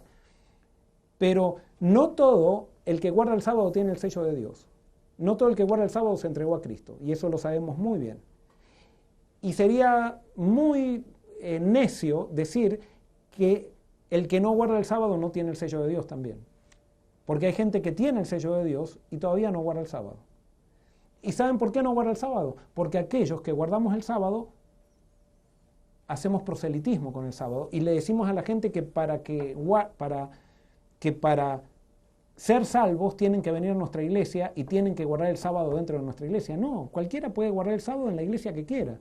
Porque lo importante no es venir a mi iglesia, lo importante es tener las características de los 144.000 que la Biblia dice que son las características. Y hay dos características: que crean en Jesús, que tengan la fe de Jesús y que guarden los mandamientos. Esas son las características. Y no importa dónde lo hagan las personas, son miembros del pueblo de Dios y son parte de los 144.000. No importa dónde lo hagan. Pastor, aquí hay unas preguntas con respecto a esto. Y bueno, yo comentando también, los fariseos guardaban el sábado y qué lejos que estaban de Dios, ¿no? Correcto, exacto, gracias. Hugo Castillo nos pregunta, ¿cómo lo hacemos los profesionales de la salud, que nos toca ir a turnos el día sábado para no profanarlo? ¿Estaría bien entregar ese dinero de día trabajado para que sea un servicio y no un trabajo? Lo que pasa es que el problema del sábado no es hacer o no hacer. El problema del sábado es, primero, es Dios el centro, y segundo, es el servicio. Entonces, cuando yo hago actividades de servicio en el sábado, es parte del sábado eso. Es parte del sábado, y más cuando estoy trabajando con enfermos. Ahora, si yo, por ejemplo, tengo la oportunidad de descansar el sábado y para ganar más dinero me busco un part-time el fin de semana para poder comprarme la moto que siempre quiero y tener el yate que quiero, ya es otra cosa eso. Y por eso no podemos hacer una regla para todo el mundo. Acá no pasa entre trabajar o no trabajar, pasa en dedicarle el sábado a Dios. Y sí, la Biblia nos va a entender y Jesús nos enseñó que yo le puedo dedicar el sábado a Dios sirviendo a otras personas, sirviendo a las necesidades de otras personas, porque eso es dar testimonio de Jesús. Si alguien quiere dar ofrenda con el dinero que gana en el sábado, perfecto, que sea su ofrenda, tráigala o llévala a donde quiera, pero la cuestión no es no trabajar o trabajar, la cuestión es dedicarle ese día a Dios, dedicarle a Dios. Y sí, hay ciertos trabajos que son vitales, que no se pueden dejar porque yo voy a guardar el sábado, no, porque hay mucha gente que depende de esos trabajos, o sea, la seguridad de mucha gente depende de esos trabajos. Por supuesto, lo que Dios pretende es que yo, si tengo que trabajar en esos trabajos, trabaje de la manera en que le dedique tiempo especial a Dios. Por ejemplo, yo como pastor trabajo en sábado, trabajo ministrando la palabra y me parece que es muy bien, es muy bueno eso. Pero yo puedo violar el sábado, por ejemplo, poniendo juntas el sábado de tarde para decidir cuál es el edificio que vamos a construir, para definir cuál es el proyecto que vamos a hacer el año que viene o cosas así, que no tienen nada que ver con la misión ni ayudar a personas. Entonces yo, a pesar de que soy una persona, que soy pastor y que ministro la palabra, puedo estar violando el sábado también. Y por eso acá no es la cuestión de decir esto se puede hacer o no se puede hacer. Lo que sí sabemos es que el sábado tiene que ser un día para Dios y tiene que ser especial. Alguien puede decir, no, es que yo guardo los 7 días de la semana, se los dedico a Dios. No. Tú le dedicas toda tu vida a tu esposa, pero sin embargo el aniversario lo disfrutas con ella de manera íntima y especial.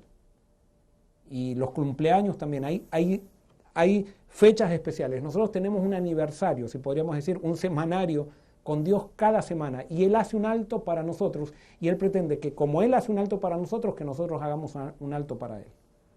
Pero ese alto no es un alto egoísta, no es un alto de hacer o no hacer, sino es un alto para buscar a Dios y para buscar a mi prójimo.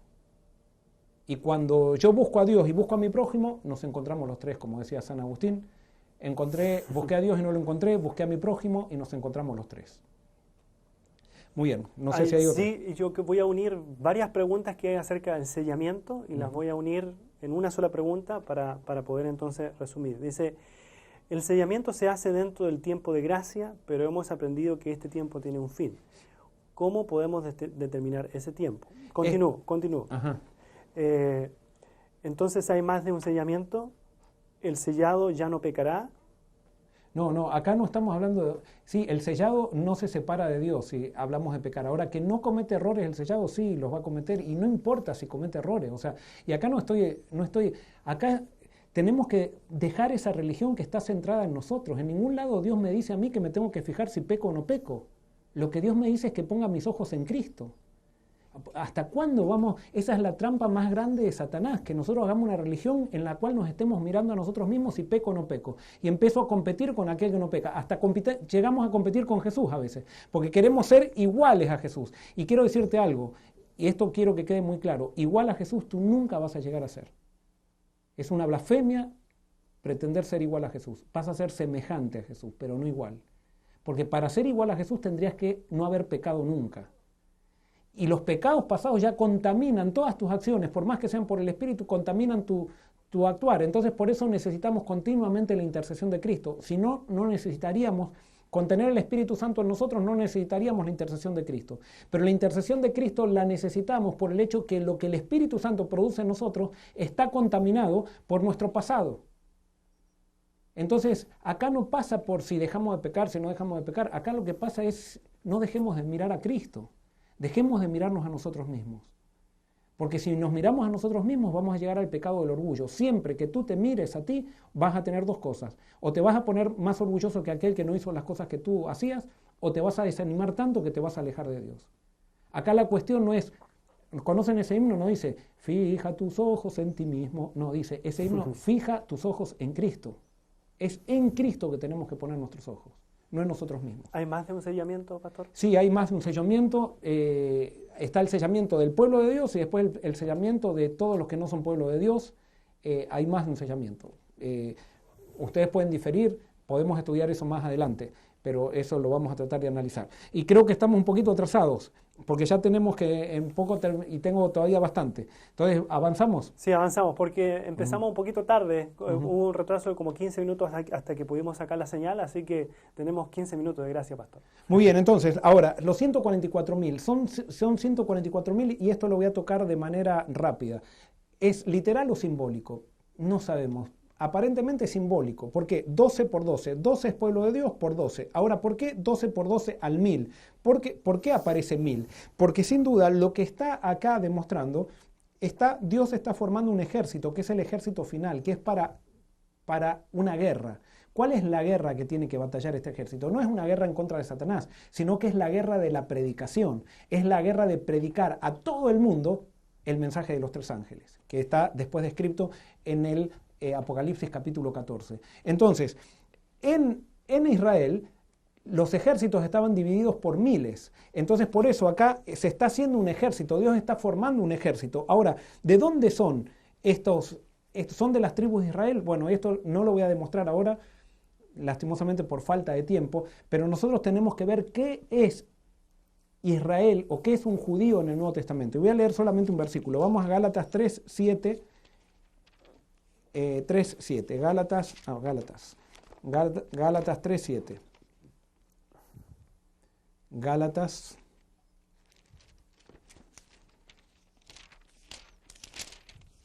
Me cuesta buscar rápido cuando estoy pensando tantas cosas. No puedo caminar y comer chicle. Una mujer podría hacer las dos cosas al mismo tiempo, pero yo no. Gálatas, ¿qué dije? 15, ¿no? 3:7. 3:7. Gálatas 3:7, dice así. Sabed, por tanto, que los que tienen fe, estos son hijos de Abraham. O sea, en el Nuevo Testamento dice que los judíos son aquellos que son hijos de Abraham. En Romanos 2, 28 y 29 dice que los que están circuncidados en el corazón, no los que están circuncidados en la carne, son los verdaderos judíos. Y después, por ejemplo, cuando Santiago comienza su epístola, habla a los judíos dispersos, le está hablando al pueblo de Dios, que eran muchos gentiles y todo, pero le habla como si fueran judíos. ¿Por qué? Porque judíos son aquellos que aceptaron a Cristo. Entonces, cuando la Biblia dice que saca los 144.000 de Israel, de las tribus de Israel, evidentemente se puede estar refiriendo de los cristianos. O sea, los 144.000 salen del pueblo cristiano que profesa ser pueblo de Dios. Ahora, ¿podrían salir de los judíos? Sí, también. En Romanos capítulo 11 también hay una profecía que dice que al final del tiempo los judíos volverán. O sea que podría ser también de los judíos. No los dejemos afuera. Dios es inclusivo. Entonces, yo creo que esa profecía que está en Romanos capítulo 11 se va a cumplir y que los judíos también van a formar parte de este remanente final que Dios va a formar, que son los descriptos por los 144.000. Ahora, nosotros estamos llegando al final de esto, pero entonces para entender esto bien, nosotros tenemos que entender de dónde saca estas figuras el apóstol Juan. Y el apóstol Juan saca estas figuras del Antiguo Testamento. Y vamos a Ezequiel, capítulo 8, y acá vamos a leer, y yo agarren sus Biblias, porque para entender qué es lo que va a suceder tenemos que entender lo que pasa aquí en Ezequiel. ¿Y qué es lo que pasa en Ezequiel? En Ezequiel nosotros vemos que el pueblo de Dios está corrompido. Y hay un grupo dentro del pueblo de Dios que es un remanente que se arrepiente, pero hay un grupo que no quiere arrepentirse. Entonces Dios dice, bueno, yo voy a tener que dejar a este grupo, lo voy a tener que dejar a la deriva de sus propias decisiones. Y entonces ocurre lo que sucede aquí, y yo ahora vamos a leer esto, porque es muy interesante, porque si nosotros entendemos lo que pasa en Ezequiel, podemos interpretar entonces lo que pasa en Apocalipsis capítulo 7. Dice así, Ezequiel capítulo 8, versículos 1 en adelante, dice así: en el año sexto, en el mes sexto, a los 5 días del mes, aconteció que estaba yo sentado en mi casa, y los ancianos de Judá estaban sentados delante de mí, y allí se posó sobre mí la mano de Jehová el Señor. O sea, Ezequiel estaba en Babilonia, y vinieron los ancianos los ancianos de Israel a consultarle qué palabra tenía Dios para ellos. Y entonces allí Ezequiel entra en visión, y dice el versículo 2, miré, y vi una figura con aspecto de hombre, desde sus caderas para abajo, fuego, y desde sus caderas para arriba parecía resplandor. El aspecto era como de bronce refulgente. Aquella figura extendió la mano y me tomó por las guedejas de mi cabeza. Y el Espíritu me alzó entre el cielo y la tierra y me llevó en visiones de Dios a Jerusalén, a la entrada de la puerta de adentro que mira hacia el norte, donde estaba la habitación de la imagen del celo, la que provoca a celos. Allí estaba la gloria del Dios de Israel, como la visión que yo había visto en el campo. Entonces, Ezequiel es llevado en visión a Jerusalén, así como Juan es transportado en el Apocalipsis en visión a diferentes lugares, y es llevado en visión a Jerusalén y Dios lo lleva entonces al atrio del templo, y en el atrio del templo ve la imagen del celo. ¿Qué es la imagen del celo? Allí en el templo habían puesto una imagen que no era de Dios, y que eso le provocaba celos a Dios, y por eso Dios es un Dios celoso. Cuando Dios dice la Biblia que es un Dios celoso, no es un Dios airado, sino que lo que una persona que ama se pone celoso de las personas que se interponen en la relación que tiene con su amado. Y entonces Dios se ponía celoso del pueblo porque el pueblo estaba adorando otros dioses. Y entonces sigo en el versículo 5, dice, y me dijo, hijo de hombre, alza ahora tus ojos hacia el lado del norte. Alcé mis ojos hacia el norte, y vi al norte, junto a la puerta del altar, aquella imagen del celo en la entrada. Me dijo entonces, hijo de hombre, ¿no ves lo que estos hacen? Las grandes abominaciones que la casa de Israel hace aquí para alejarme de mi santuario. Pero vuélvete y verás aún mayores abominaciones. Me llevó a la entrada del atrio y miré, y vi un agujero en la pared. Y me dijo, hijo de hombre, cava ahora en la pared. Yo cavé en la pared, y he aquí una puerta. Y me dijo luego, entra y ve las malvadas abominaciones que estos hacen allí. O sea que acá hay algo importante. Ezequiel va al templo de Dios y ve la imagen afuera. Ve que estaban haciendo cualquier cosa. Pero después dice, métete adentro del templo y vas a ver que los que están dentro del templo están haciendo cosas secretas que nadie sabe. Ellos predican algo, pero en sus vidas interiores están haciendo algo que nadie sabe. Versículo 10 dice, entré pues y miré, y vi toda forma de reptiles y bestias abominables, y todos los ídolos de la casa de Israel que estaban pintados por toda la pared en derredor. Y delante de ellos había 70 hombres de entre los ancianos de la casa de Israel, y Jaazanías, hijo de Safán, en medio de ellos, cada uno con su incensario en su mano, y subía una nube espesa de incienso. ¿Qué era lo que estaba pasando en Israel? Los líderes de Israel se habían corrompido. Tenían un discurso afuera de la iglesia, pero dentro de la iglesia, donde nadie los veía, estaban haciendo cualquier tipo de cosas. Y entonces Dios ahora le muestra en visión a Ezequiel qué es lo que estaban haciendo estas personas que estaban en idolatría. Y me dijo, hijo de hombre, ¿has visto las cosas que los ancianos de la casa de Israel hacen en tinieblas, cada uno en sus cámaras y pintadas de imágenes? Porque dicen ellos, Jehová no nos ve, Jehová ha abandonado la tierra. Me dijo después, vuélvete y verás que estos hacen aún mayores abominaciones. Los líderes de Israel no habían dejado de creer en Dios. Lo que habían dejado es creer en que Dios se relacionaba con ellos en todas las cosas. Ellos tenían esa filosofía. Estos son negocios, lo de Dios es lo de Dios, los negocios son negocios. Así se maneja todo el mundo, así que no vamos a hacer las cosas diferentes nosotros como la hace todo el mundo. Bueno, tenían esos criterios. La idolatría para ellos no es lo mismo que idolatría para nosotros. Idolatría para ellos era justamente adorar a estas imágenes. Para nosotros idolatría es otra cosa. Idolatría es idolatrar nuestras ideas, idolatrar nuestros pareceres, hacer de algo que no es Dios lo principal, hacer, por ejemplo, de la iglesia, ponerla entre Dios y los hombres, que eso era lo que pasaba con estos sacerdotes. Ellos decían, estos líderes decían, el templo es de Dios, por lo tanto Dios nunca va a permitir que este templo sea destruido, porque ellos tenían una seguridad falsa en la institución de la iglesia, y eso los llevaba a la corrupción. En el versículo 14 dice, me llevó a la entrada de la puerta de la casa de Jehová, que está al norte, y vi unas mujeres que estaban allí sentadas llorando a Tamuz. Luego me dijo, ¿no ves, hijo de hombre? Vuélvete, verás aún mayores abominaciones que estas. Me llevó al atrio de adentro de la casa de Jehová, y vi que junto a la entrada del templo de Jehová, entre la entrada y el altar, había unos 25 hombres, con sus espaldas vueltas al templo de Jehová, y con sus rostros hacia el oriente, y adoraban al sol, postrándose hacia el oriente. Y me dijo, ¿no has visto, hijo de hombre? ¿Es cosa ligera para la casa de Judá cometer las abominaciones que cometen aquí? Después que han llenado de maldad el país, Se volvieron a mí para irritarme y aplican el ramo a sus narices. Pues también yo procederé con furor. Mis ojos no mirarán con piedad, no tendré compasión, gritarán a mis oídos con gran voz, pero no los escucharé. O sea, acá Dios tiene el mismo problema que tiene en el Apocalipsis. Está su iglesia, pero está contaminada. Y especialmente se acuerdan que los líderes tienen un papel importante. Y acá yo no estoy, ojo, acá quiero aclarar algo. Yo no estoy hablando en contra de los líderes. Acá estoy hablando de lo que está hablando Israel. Pero sin duda que los líderes tienen una gran influencia en el pueblo de Dios. Y por eso las cartas de Apocalipsis están dirigidas a los líderes de la iglesia. Porque si los líderes de las iglesias no se arrepentimos, lo más probable es que mucha más cantidad de gente se arrepienta. Entonces, vamos al capítulo 9, dice sí, y ahora presten atención porque ahora está lo que aparece en Apocalipsis. Entonces clamó en mis oídos con gran voz diciendo, los verdugos de la ciudad han llegado y cada uno trae en su mano su instrumento para destruir. Y 6 hombres venían del camino de la puerta de arriba que mira hacia el norte y cada uno traía en su mano su instrumento para destruir. Entre ellos había un varón vestido de lino, el cual traía a su cintura un tintero de escribano.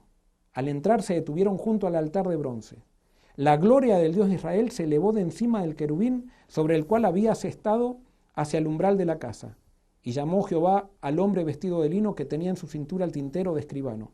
Y dijo Jehová, escuchen bien, pasa por en medio de la ciudad, por en medio de Jerusalén, y ponles una señal en la frente a los hombres que gimen y claman a causa de todas las abominaciones que se hacen en medio de ella. O sea que se le va a poner una señal en la frente, no a los que critican a lo que pasa en la iglesia, sino a aquellos que claman y gimen por lo que pasa en la iglesia, a aquellos que se entristecen, no a aquellos que quieren purificar a la iglesia, sino a aquellos que oran por la iglesia, que se entristecen por las abominaciones que ocurren en la iglesia. Versículo 5 dice, a los otros dijo, oyéndolo yo, pasad por la ciudad en pos de él y matad. No miren con piedad vuestros ojos. No tengáis compasión. Matad a viejos, a jóvenes y a vírgenes, a niños y a mujeres, hasta que no quede ninguno. Pero a todo aquel sobre el cual esté la señal, no os acercaréis y comenzaréis por mi santuario. Comenzaron pues desde los hombres ancianos que estaban delante del templo. Fíjense que acá dice que el juicio comienza por la casa de Dios. Les dijo, contaminad la casa, llenad los atrios de muertos y salid. Y salieron a matar en la ciudad. Aconteció que cuando ellos iban matando, y quedé yo solo.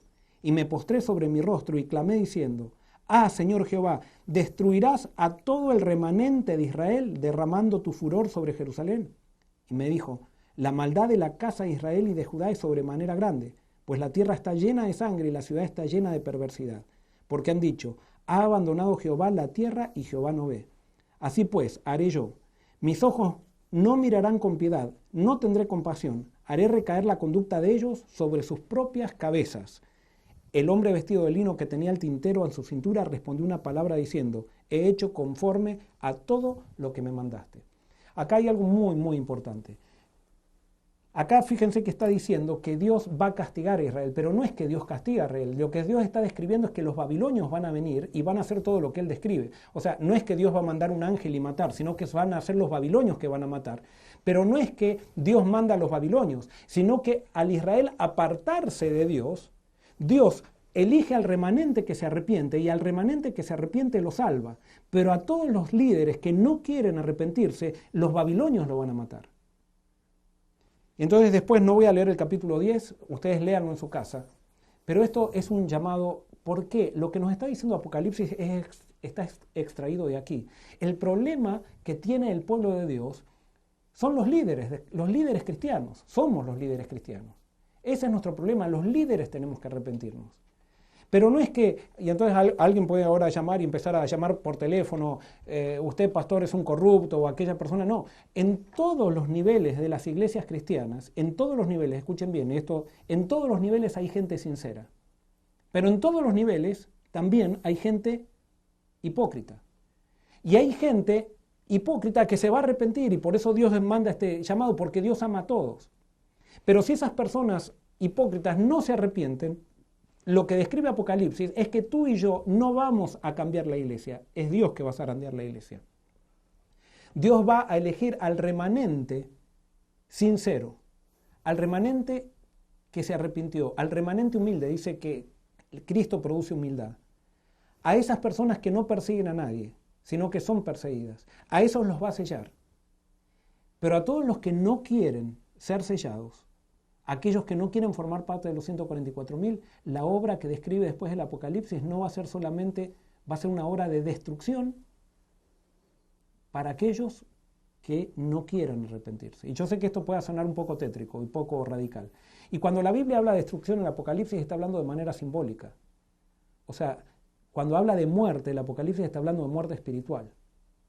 Y es por eso que hoy es necesario que nosotros oigamos su voz, no importa a qué nivel nosotros estemos. Yo no sé quién está escuchando, yo necesito arrepentirme, yo necesito entregar mi vida a Cristo. Yo necesito en mi iglesia, como pastor y líder de iglesia, en mi iglesia, Dios me está haciendo un llamado a que yo como pastor haga las cosas como Dios quiere y no como hacen todas las iglesias o no como como están acostumbrados a hacer en las empresas, no, es como Dios quiere, es siguiendo los principios del reino.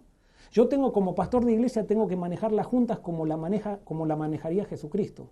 Como pastor de iglesia tengo que tratar al que me hace guerra dentro de la iglesia como lo trataría Jesucristo. Esa es la reforma que Dios quiere, que todos nos entreguemos a Jesucristo en el nivel que nosotros estamos. Y sin duda que hay oportunidad para todos, y por eso Dios está diciendo en el Apocalipsis, está diciendo que su iglesia hay trigo y cizaña, pero Dios se va a encargar, lo que me está diciendo la segunda profecía es que Dios se va a encargar de purificar a su iglesia, no vamos a ser tú y yo, nosotros tenemos que levantar a Cristo.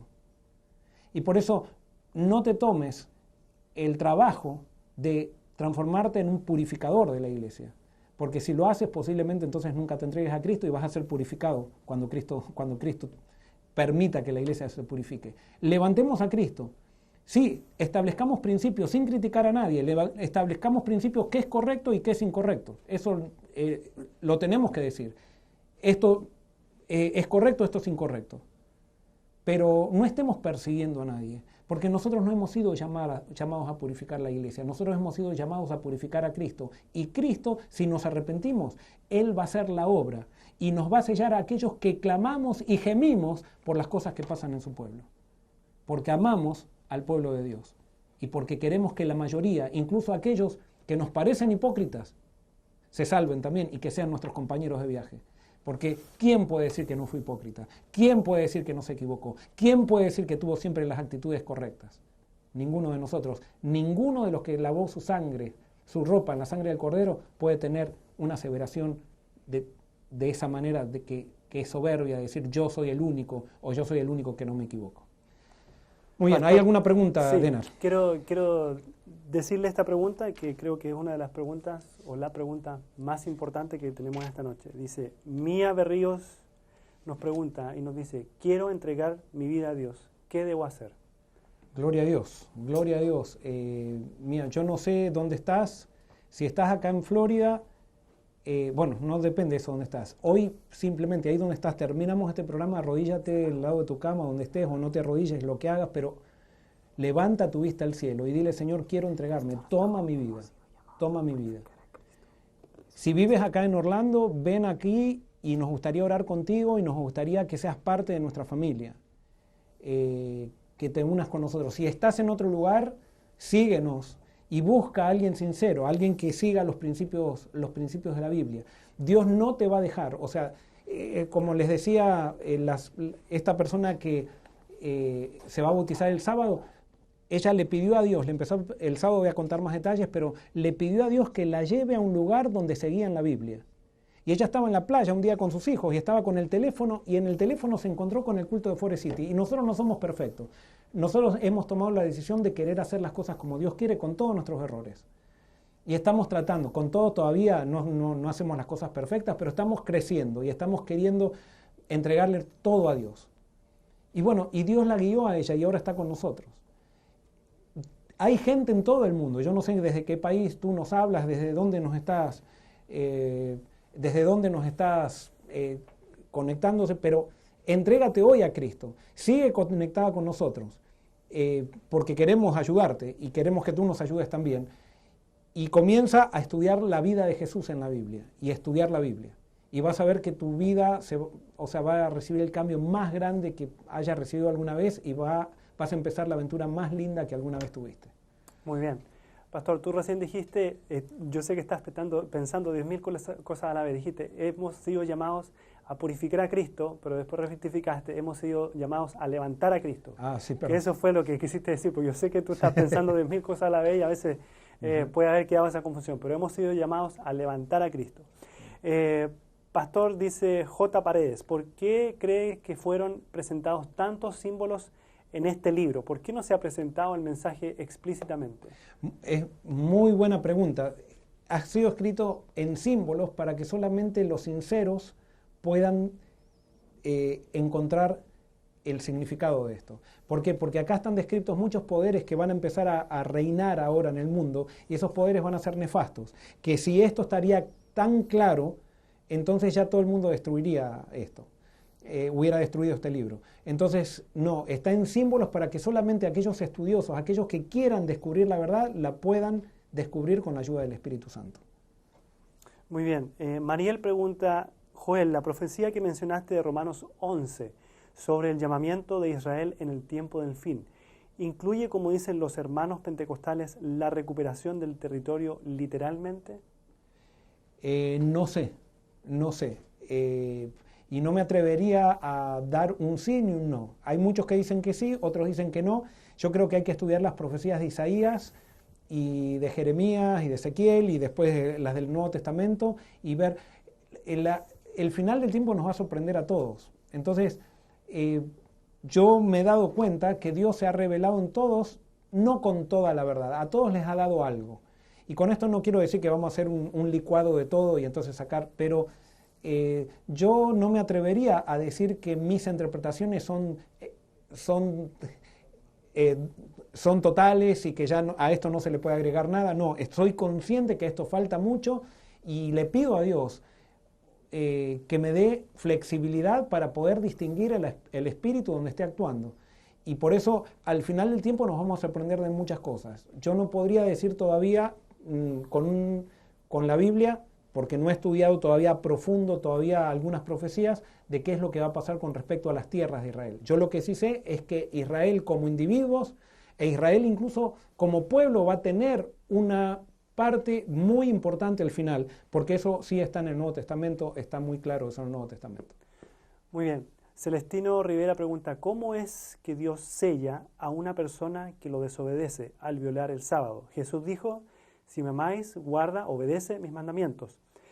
Y ahí está incluido el sábado. Yo puedo entender que el guardar el sábado no es evidencia de tener el sello de Dios, pero el no obedecerlo es evidencia de no tener el sello. No, una cosa es que está bien lo que tú dices en cierto sentido, pero a veces las personas no obedecen por falta de luz. Y es por falta de los que decimos tener la luz, con nuestra soberbia, tampoco lo guardamos.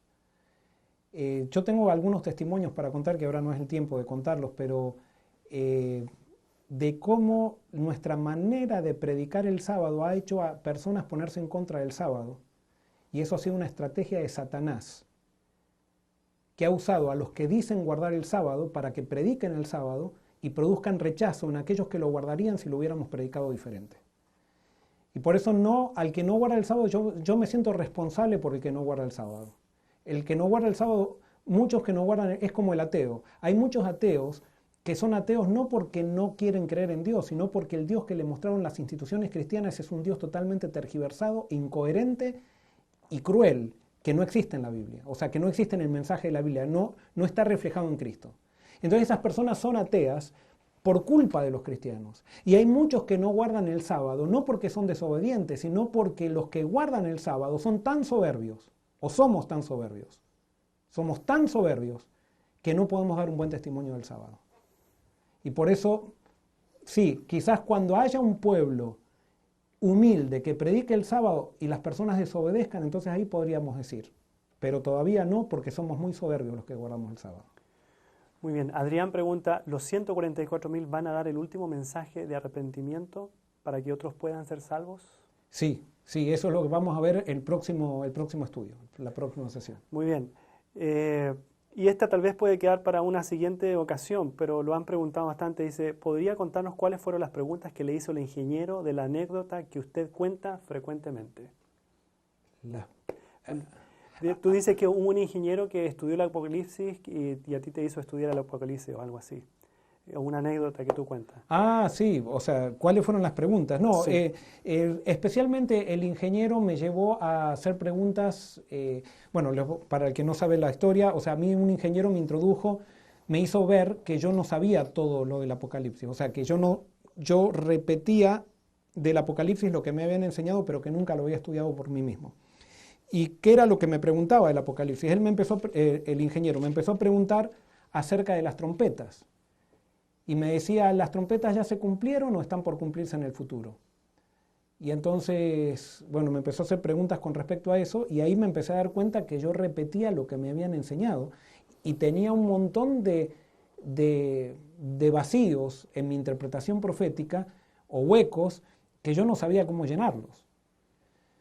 Y entonces, bueno, eso fue lo que me llevó. No fue una charla demasiado larga, pero especialmente sí cuando me preguntó acerca de las trompetas. Me hizo patinar mucho. Yo le di respuestas que ni a mí me convencían. Y entonces después decidí comenzar no a estudiar las trompetas, sino a estudiar todo el Apocalipsis. Y bueno, lo que estoy compartiendo ahora es resultado de ese estudio. Muy bien. Ya casi cerrando el día, este día la transmisión, Elber pregunta sobre el tema de los sellados. ¿Quiénes son ellos en relación a la cantidad? ¿Quiénes son ellos en relación a la cantidad? ¿Existe una cantidad de sellados? Bueno, dice 12.000 de cada tribu. ¿Qué es lo que quiere decir eso? No sé bien. A mi criterio, las tribus, esto es mi interpretación, y por eso ustedes no la tomen si quieren, o sea, las tribus representan a todas las denominaciones cristianas que sinceramente nacieron con un propósito, de predicar y que con el tiempo se desvirtuó ese propósito. Entonces Dios está llamando a arrepentirse a todas esas denominaciones cristianas y a que esos arrepentidos se unan en un movimiento final que, como dice el Apocalipsis, tenga la fe de Jesucristo y guarde los mandamientos de Dios. No sé por qué dice 12.000 de cada tribu, yo todavía eso no le encuentro, digamos así, a cada detalle una explicación específica. Lo que sí me dice es que va a ser de diferentes experiencias, aparentemente van a venir las personas que formen parte de los 144.000. Muy bien. Luz Barbosa pregunta, escuchando el diálogo de la semana pasada, me surgió la pregunta, ¿qué va a pasar con todos los que han muerto, pero que no entendieron el Apocalipsis como lo estamos viendo ahora? O sea, que no entendieron que debían arrepentirse. Bueno, es que el mensaje del arrepentimiento en la Biblia no pasa para el final, está en toda la Biblia. Jesús predicó el arrepentimiento, Juan el Bautista predicó el arrepentimiento, los profetas predicaban el arrepentimiento. Hay muchas personas que, recuerden que el entender o el no entender no nos salva. Entonces, hay muchas personas que murieron arrepentidos. Y por lo tanto, eso vamos a ver más adelante, van a ser parte de los 144.000, o son parte de los 144.000. Murieron esperando que Cristo venga. La Biblia nos da a entender que esas personas van a ser resucitadas antes de la venida de Cristo y que van a ver a Jesús venir en las nubes, porque Dios les va a cumplir el deseo que tuvieron de morir en la esperanza de la segunda venida de Cristo. No es por una interpretación del Apocalipsis que nos vamos a salvar. Ahora, ellos tampoco necesitaban esta interpretación porque en su tiempo no se cumplió el Apocalipsis y posiblemente si ellos eran la generación del tiempo que se tenía que arrepentir, yo eso no lo manejo, está en la mente de Dios, quizás Dios les hubiera dado una interpretación así para que ellos sepan lo que viene. Pero las generaciones pasadas se centraron en la interpretación histórica, entonces para ellos ya no tenía que cumplirse nada. Entonces murieron con esa esperanza. Nosotros ahora, por lo menos si esta interpretación es correcta, sabemos lo que viene y sabemos cuál es el plan que Dios tiene para su pueblo y cómo nosotros podemos llegar a ser parte de los 144.000. Muy bien. Pastor, cerramos con esta última pregunta y comentario también al mismo tiempo. Sebastián Bonilla dice, Pastor, qué bendición escuchar este mensaje de su parte. Me gustan sus sermones y su punto de vista. Lo conocí un día en vivo en la predicación de la cuarentena después de mi conversión. Me gustaría visitar su iglesia allá en Orlando y platicar juntos algún día. ¿Qué consejo me darías en mi trayecto hacia el arrepentimiento y hacia las señales que están prontas a ser reveladas? Muy bien. Gracias, Sebastián se llama, ¿no? Sebastián. Sebastián, nos encantaría que vengas acá y el día que vengas nos decís, yo soy Sebastián el que hizo esa pregunta y me gustaría saludarte y nos gustaría con el equipo saludarte y charlar con vos y hacerte sentir parte de esta familia. Pero en tu proceso de arrepentimiento, busca a Cristo, busca más la palabra de Dios, busca personas sinceras, únete a otras personas, porque si nosotros le pedimos a Dios, Dios, úneme con personas sinceras que también quieran profundizar la palabra de Dios y conocer mejor a Cristo, Dios te va a cruzar con esas personas. Y vas a ir formando iglesia allí donde estés. Eso es iglesia, vas a ir formando iglesia, vas a ir formando movimiento. Entonces, sigue levantando a Cristo y entonces, en la medida que tú, sigue contemplando a Cristo, en la medida que contemples a Cristo, que estudies su palabra a la luz de Jesús, tu arrepentimiento se va a ir profundizando.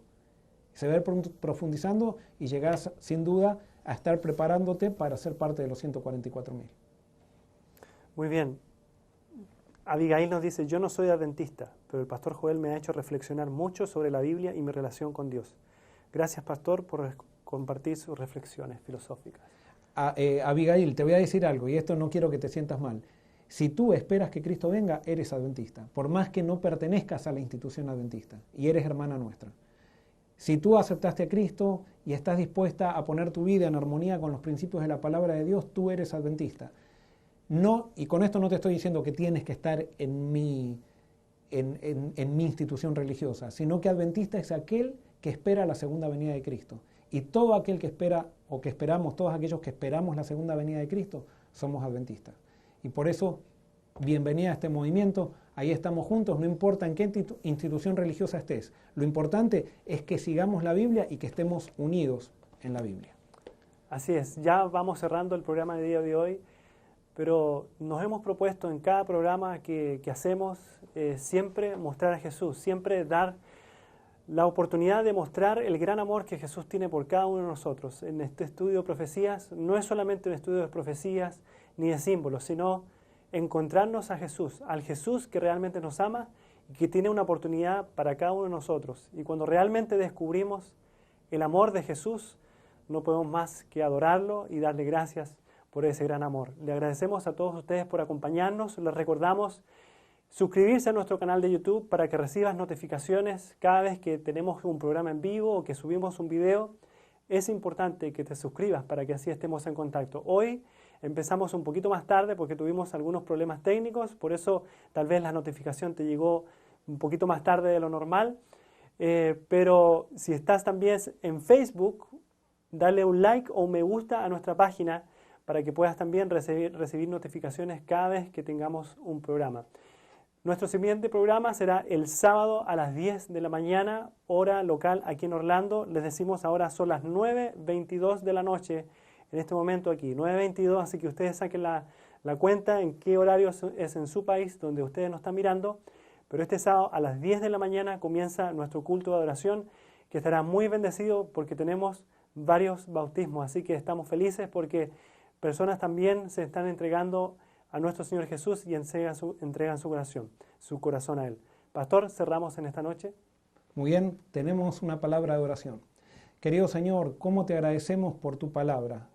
¿Cómo te agradecemos por la iglesia? Y cuando me refiero a iglesia, la iglesia que está mirando, o sea, todos aquellos sinceros que están a través del internet que no conocemos, todas estas personas que estamos queriendo todos juntos crecer en ti, levantar a Jesús, conocerlo mejor, pero también cuando levantamos a Jesús nos damos cuenta que, Señor, somos pecadores, que estamos llenos de orgullo, estamos llenos de imperfecciones. Pero hoy queremos, Señor, pedirte que tu sangre nos limpie, que podamos ser cubiertos con tu vida, que podamos no solamente ser cubiertos, sino que tú nos des tu Santo Espíritu para que el fruto del Espíritu se refleje en nuestra vida. Señor, especialmente te pido por aquellas personas que están tomando decisiones para ti, que quizás todavía no se entregaron, pero hoy han sentido el llamado tuyo, Señor, a entregarse hoy ya y no dar más vueltas. Te pido que cuando cortemos ahora, ellos mismos puedan, Señor, hacer una oración directamente contigo y tener hoy el momento más importante de sus vidas. Gracias, Señor, por todo. Bendícenos a todos, protégenos de todo mal. Esto te lo pedimos y te lo agradecemos en el nombre de Jesús. Amén. Amén.